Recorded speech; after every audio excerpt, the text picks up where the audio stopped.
So the first thing we do is we check in with the person that is being stopped and searched.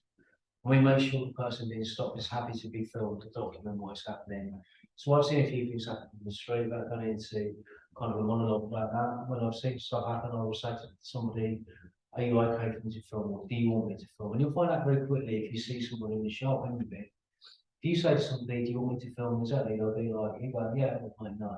And I've had both responses when they've been from people. Sometimes if something is very, very spiky, as they say, it's still worth filming, especially if other people are. But always keep the camera focused on the police and what they're doing. And keep the phone, I mean, if you keep focusing your camera on the person, it may make them very uncomfortable. You know, they don't know what's going to happen in that film. So put their well-being first. But do keep your phone, your camera focused on the cops. And instead of holding your phone like this, hold it like this. That way it's panoramic, and you get the entire scene. Because there may be police, there might be seeing the incident in front of you, or the stop in front of you, but there might be something happening that's important to the left of you. Yeah? The holding your camera like this just doesn't pick up, kind of thing. So that's how we film the police, basically. That's a big part of cop watching. So just be firm as well. When you're dealing with the police, they're an intimidating organisation that you can be frightening, and it can create a lot of trauma to cops, especially if you see something bad happening. So just be firm, clear and concise if challenged by the police. So there's a very big difference when you assert your rights from being confident and being arrogant. There's a thin line. Yeah, it's a big difference. It's a thin line between the two. And if you show the police officer or the cop that you know your rights, sometimes that will defuse them, that will help to kind of de-escalate a situation because you're confident. Keep eye contact with them. Yeah. Try not to let them intimidate you, but obviously just make sure that you're not in a position where they can say that you're obstructing. So an example of obstruction, if I'm holding my hand out here and I'm filming here and the cop's standing like there, then without beyond an arm's length, that's not obstructing. Sometimes police will try and say that is, I've even had police do that and take a step forward. Just to say, if you don't move, I can't be arrest you. But you just, as long as you're compliant and you're assertive and you're confident, then all being well, that could slightly diffuse the conflict when you're seeing about stop and search. So it's really important to film and document what's happening. So if it's too risky, especially if you're on your own and you get stopped and you want to film the incident, if it's too risky to film it, you think this is going to get nasty, it's worth just putting your phone in your pocket and just having the audio running on the camera. So you can just say, okay, I'm going to put my phone away, just put it in my pocket. Yeah.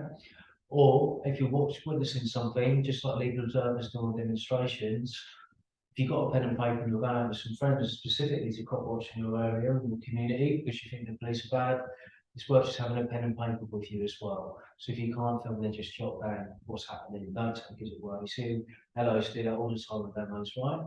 On marches and stuff.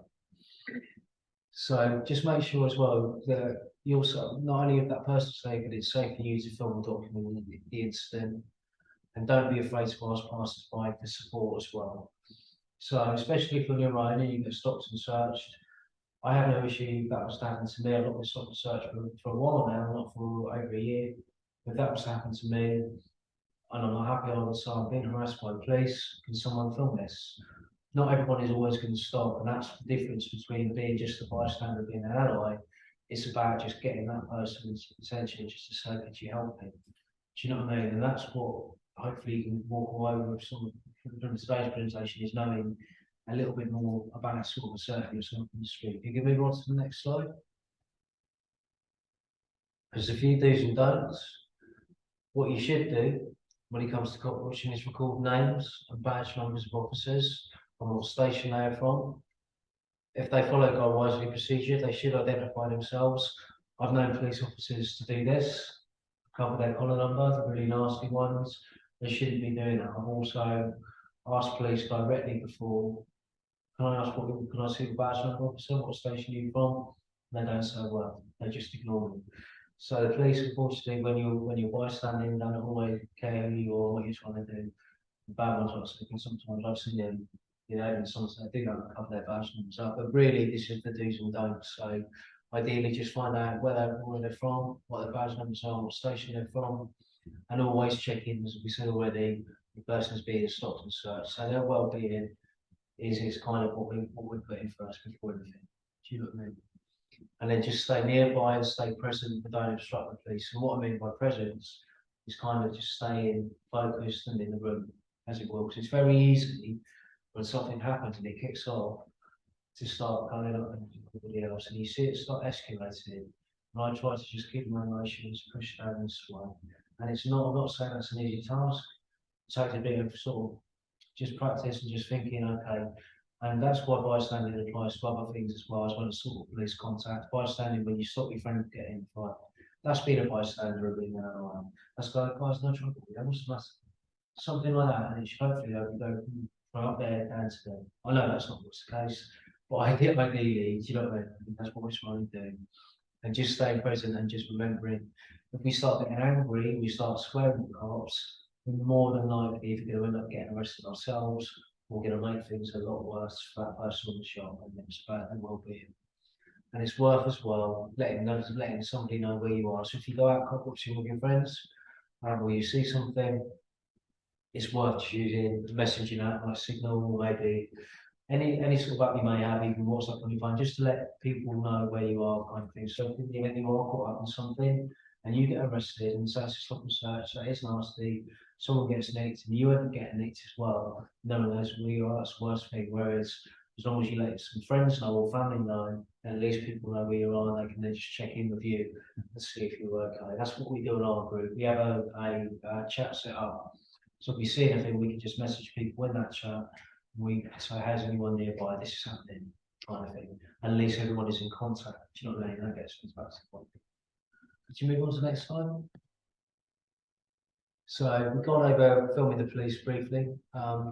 So I've talked about how to on the camera, but in terms of video evidence, it's kind of video evidence of police assault and misuse of power is completely it's invaluable, basically, because the police got their body cams and they say they're there to protect you. They're not at all. They're really there for the police. Police can redact that footage, but delete it after 30 days. There's a lot they can do with it, right? When you've got your own footage or you film the police for something, yeah, then that's their own footage. So what we say is we don't share any video on social media. We check in with that person. If we can, we get a video to them or to their friends. Yeah, we can store it for them. All right, so I would say in terms of individual situations, if you see something, try and get the video to them. And if they want to share, they want to share. But I would say think about the trauma it creates as well, because it really does create a lot of stress. I mean, if you see something bad happen, it's good to film it, but a lot of people put stuff on social media, yeah. But it's the impact it's going to have if there's ongoing like legal proceedings that can impact an action against the police.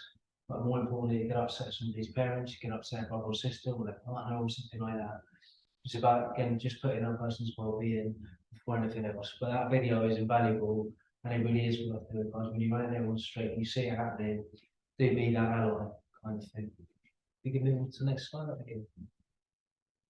So what happens next? So after we've been through the stop and search and we've seen it happen, we got some video, it's worth remembering, these few things. So stop and search could lead into an arrest or gone over. And a stop and search can become violent with aggressive police. Now, I'll just give a very brief kind of anecdote about what happened to Ken Hines, who's a friend of mine, a friend of our group. Ken took action against BTP, he was in the papers a good few years ago, because he was bystander in a stop and search, basically, and the stop and search was violent. And one of the police officers told him to walk away, and he wouldn't walk away. And because of that, one of the cops said, "You've headbutted him." Right? He didn't know anything on the cop. He got taken to court, and he got compensation from the police. But it was a violent stop and search, right? So it's worth remembering you can run into aggressive police who can just suddenly switch on you and go on at you as well as that person we're after. Yeah, or they're stop and searching. We're after the wrong word. Other than the person who's being stopped, they can just find somebody else available. And if you bystand and you think they think you're in the way, yeah, it's worth just being mindful and thinking about your personal safety and not putting yourself at risk. If you're in a group of friends or in a group of people, it's better. Do you know what I mean? So ideally, if you are going to Copwatch, try and do that with more than one person. But that's one of the outcomes. You can get violent. And it's worth carrying a bus card as well, or stop and search card. So you can get that to the arrestee if you can with the person being stopped. So say the stop and search ends, on day after the arrest, you can just maybe say to somebody, can you get that card to them? And if it's got legal contacts on there, maybe from a local police monitoring group in your area, or maybe it's even one that you picked up in the protest, who's got solicitors details on, it's worth just trying to get those details to that person.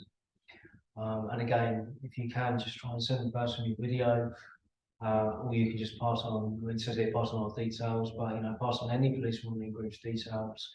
Stopwatch and Netpol are ones for Oxford, I would say, and for Reading as well as London. They can help people as well with issues, they can make complaints to people. And those Stopwatch, well, they've got some good legal contacts. And it's also important as well just to find out where the person is being taken to. If you witness someone, ask if there's anyone out there that want you to contact as well. And as I've said already, just be mindful just about sharing videos just on social media.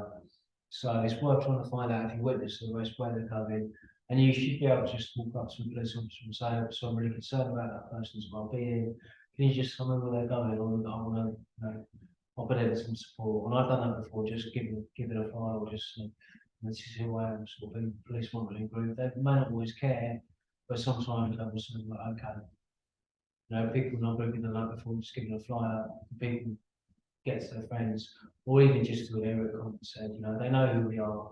We're nothing to do with the police, but they know who we are as a monitoring group kind of thing.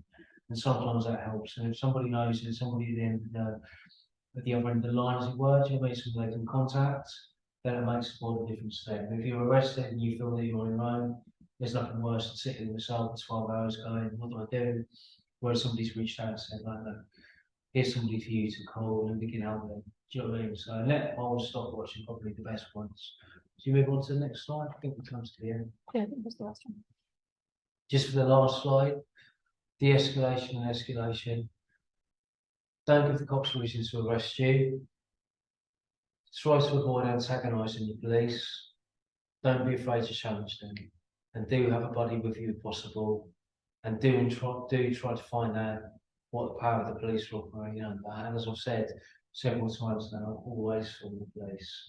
So again, there is a really big difference between asserting your rights of being confident and knowing where the land lies, and then being arrogant and then actually, whether it's never going to be intentional, but then you find the situations escalates because you start pushing back. When the police start pushing buttons, best advice is just don't push back, because that's what they're very good at doing. So we're going to do that and we're going to see what happens, especially if you're bystanding.